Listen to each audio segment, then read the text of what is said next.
Hey everyone, so this is a series I'm calling Homework Helper. These are problems that you might encounter in your AP biology classes, either math homework or questions that you might run into while studying for the AP biology test. So this particular episode is dealing with mitotic cell division, and we're going to use the tiger as an organism for an example. And if you look at some questions surrounding the mitotic cell cycle, you'll see concepts like 2N, N. So what does all that mean? So if you look at a tiger cell, let's say a tiger liver cell, you would see 38 chromosomes in that cell. Okay, so if 38 represents the total number of chromosomes in that diploid cell, remember diploid meaning two sets, your 2N value would be 38. So you'd have 38 chromosomes in total. Well, what are you going to see in gametes? Well, that would be your N value.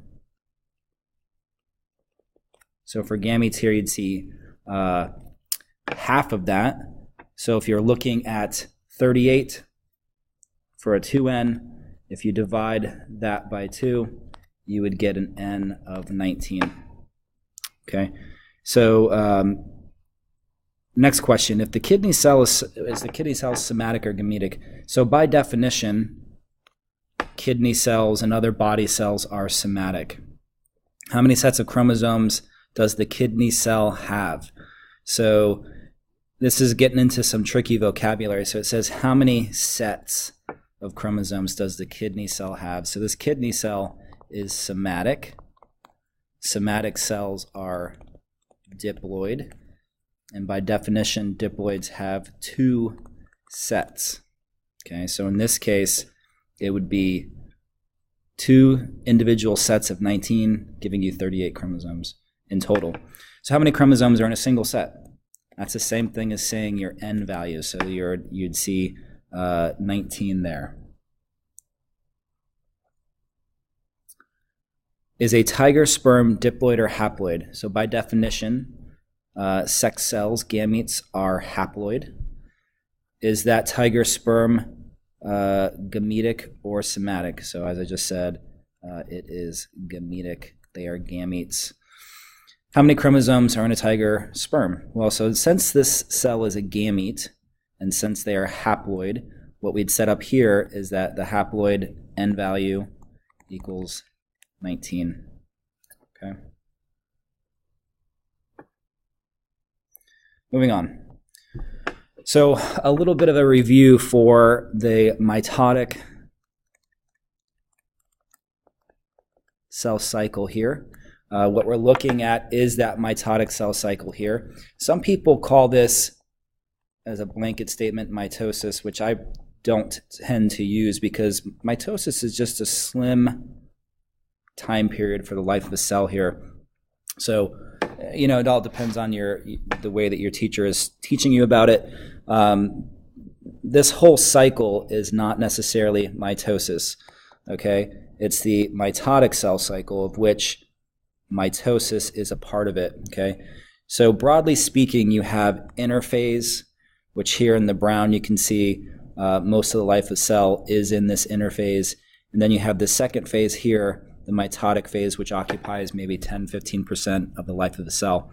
So let's take a quick look at each part of the cell cycle and talk about what the most important aspects of that part of the cell cycle are. So number one here, your teacher might ask you, what is the most important part of interphase? Well, interphase is really important. In G1, you're growing as a cell. In G2, you're continuing to grow, you're duplicating organelles. But it's really important that you understand in S phase of interphase here that your DNA is being duplicated or replicated. And the idea there is if you're going from one cell initially and ultimately you want to make 2 cells, it stands to reason that you must duplicate your genetic material prior to separating it into 2 complete cells if in fact you want to have 2 cells with a complete complement of genetic material. So in S phase of interphase, your DNA is duplicated. The S stands for the synthesis of DNA. What is the most important part of mitosis? So here in the mitotic phase, you have two processes, one being mitosis and one being cytokinesis. So what is mitosis? What we sort of refer to this whole process as, mistakenly, I believe. What is mitosis doing? Well, it's taking the DNA that you've duplicated in S phase and separating it. So it separates duplicated DNA. Okay, so it's taking those sister chromatids and separating them into two separate chromosomes. What is the most important part of cytokinesis? So cytokinesis is going to take that cell, in this case if it's an animal cell, and it's going to have a furrow here, a cleavage furrow. And what it's going to do is it's going to separate those two cells, right? Some cytoplasm will go over here, some cytoplasm will go over here, and you'll get two completely separated daughter cells, so daughter cell 1 and daughter cell 2. So we got three different parts of the mitotic cell cycle. First, you duplicate your DNA, then you're going to separate it with the steps of mitosis, prophase, prometaphase, metaphase, anaphase, telophase. All that's going to separate the duplicated genetic material. But even still, until cytokinesis happens and physically separates the cell, you won't have two daughter cells. So let's take a look at some of the questions your teacher may ask about the actual steps of the cell cycle and where your genetic material stands at each point. So how many sister chromatids are found in tiger kidney cells at the end of S phase? So keep reminding yourself that tiger kidney cells are somatic and they're diploid. Okay, so this is a body cell and it's got two sets of genetic material. Okay, so how many sister chromatids are found in tiger kidney cells at the end of S phase? So if you take your 38 chromosomes and you multiply it by 2, that's basically like saying you're going to take your chromosome here and you're going to double it into sisters. The number would double. So we'd be looking at, what, 76? So you have 76 sister chromatids at the end of S phase. Well, how many sister chromatids, sticking with sister chromatids, are found in that same cell type in metaphase? So you have to think about, in mitosis, what's happening in metaphase.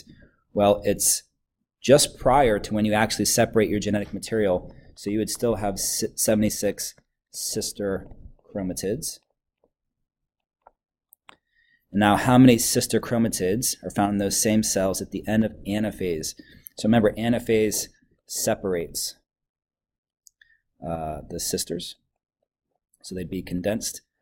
So you'd have a situation where you're separating that and separating that.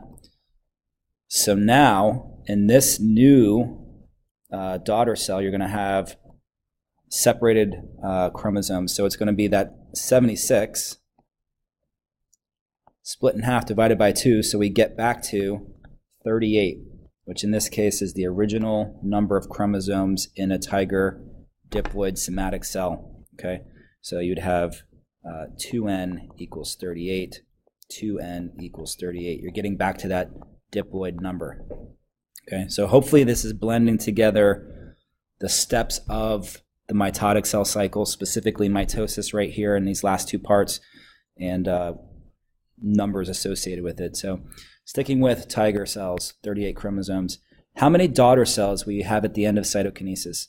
Well, the thing with mitosis and cytokinesis, it goes from one original parent cell to 2, so you'll have 2 daughter cells. How many chromosomes will each daughter cell have at the end of mitosis? We just covered that. It's back to your 2n, which equals 38 for tigers. How many chromosomes will a liver cell have at the end of mitosis? So if this liver cell, we've been talking about kidney cells, but a liver cell is also what? It's also somatic, and it's also diploid. Okay, so it's going to once again replicate using the mitotic cell cycle. So it too will have a 2n of 38. Moving on. Let's take a look at this process together. So if you start off with a 2n of 38, let's say that you're in G1 of interphase. your cell that's just been created. You're a new daughter cell. Okay, so for G1, you're going to be hanging out, you're going to be growing as a cell. But in that critical event in S phase standing for DNA synthesis, in interphase, you're going to double your genetic material. You're going to make an extra copy ultimately for that new daughter cell. So it'd be 38 times 2, which would equal 76, but the vocabulary changes. 76 sister chromatids. So right here we have 38 of these relaxed, non-condensed chromosomes. At the end of S phase, you'll still have 38 of those, but they'll be composed of sisters. So we'd multiply that by 2 because there are ultimately 2 chromosomes there. So now you have 76 sisters. Well, if you take those 76 sisters and do that one round of division in mitosis, what you're left with after mitosis and after cytokinesis are 2 daughter cells. Now those 76 sisters have been separated back into chromosomes, back to that original 2n equals 38 number. So 2n equals 30. Oops. 2n equals 38 still. Okay. So hopefully that helps you. Excuse me. Hopefully that helps you to understand some of the numbers associated with the mitotic cell cycle. Really, if you keep this in mind, the fact that you start off with 2n equals 38 with one parent cell, and mitosis is going to keep that 2n equals 38 number, but it's going to double the number of cells. Okay, it's going to double the amount of diploid somatic cells. Okay, so hopefully that helps.